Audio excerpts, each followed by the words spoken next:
Deputy mayor 3-ാം തവണ ജയിച്ച ഒരു ധീര വനിതയാണ്. അവരാണ് ഇതുപോലെ ഒരു അന്തമില്ലായ്ക കാണിച്ചത് എന്നുള്ളത് വളരെ കൗതുകകരമാണ്. അപ്പോൾ ഈ കൂട്ടത്തിൽ വടക്കാഞ്ചേരി പഞ്ചായത്തിലേക്ക് ജയിച്ച ഒരു കോൺഗ്രസ്സുകാരൻ, അദ്ദേഹം ഉമ്മൻചാണ്ടി സാറിൻ്റെ പേരിലാണ് സത്യപ്രതിജ്ഞ ചെയ്തത്. അതും ഹൈക്കോടതി റദ്ദാക്കി.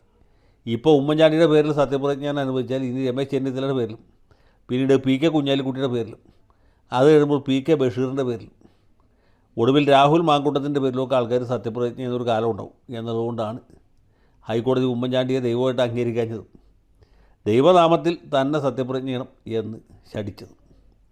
ഏതായാലും ഇപ്പോൾ ലീഗുകാർ പോലും പണ്ടൊക്കെ അവർ അള്ളാഹുവിൻ്റെ പേരിലാണ് സത്യപ്രതിജ്ഞ ചെയ്തത്. ഇനി അതുപോലൊരു കുരുത്തക്കേട് വരണ്ടെന്ന് വിചാരിച്ചിട്ട് ഇപ്പോൾ ദൈവനാമത്തിലാക്കി. അപ്പോൾ കാര്യങ്ങളൊക്കെ ഓരോരുത്തർക്ക് കുറേശ്ശെ തിരിഞ്ഞ് വരുന്നുണ്ട് എന്നുള്ളത് നമുക്ക് സന്തോഷമുണ്ട്. ഹൈക്കോടതി വിധി അങ്ങേയറ്റം സ്വാഗതാർഹമാണ്. ഇതുപോലെയുള്ള കൗൺസിലർമാർക്ക്, ഇതുപോലെയുള്ള പഞ്ചായത്ത് മെമ്പർമാർക്ക് ഇതല്ലാതെ വേറെ യാതൊരു ചികിത്സയുമില്ല. ഹൈക്കോടതി ഡിവിഷൻ ബെഞ്ച് പറഞ്ഞ പോലെ ഇവരടുത്ത് പിഴയും കൂടി ഈടാക്കണ്ടായിരുന്നു എന്നാണ് എൻ്റെ വിനീതമായ അഭിപ്രായം. ഏതായാലും ഹൈക്കോടതി അതിൻ്റെ വിവേചന അധികാരം ഉപയോഗിച്ച സ്ഥിതിക്ക് ഞാനിപ്പോൾ അതിനെക്കുറിച്ച് കൂടുതൽ പറയാൻ താല്പര്യപ്പെടുന്നില്ല. സംഗതി വളരെ ജോറായിട്ടുണ്ട്.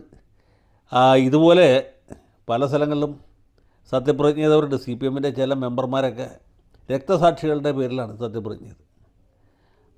അതും നിയമവിരുദ്ധമാണ്, ക്രമവിരുദ്ധമാണ്. പക്ഷേ അവിടെ പരാതി ഉണ്ടായിട്ടില്ല, കേസുണ്ടായിട്ടില്ല. അതുകൊണ്ട് അവരിപ്പോഴും യോഗ്യന്മാരായിട്ട് തുടരുകയാണ്.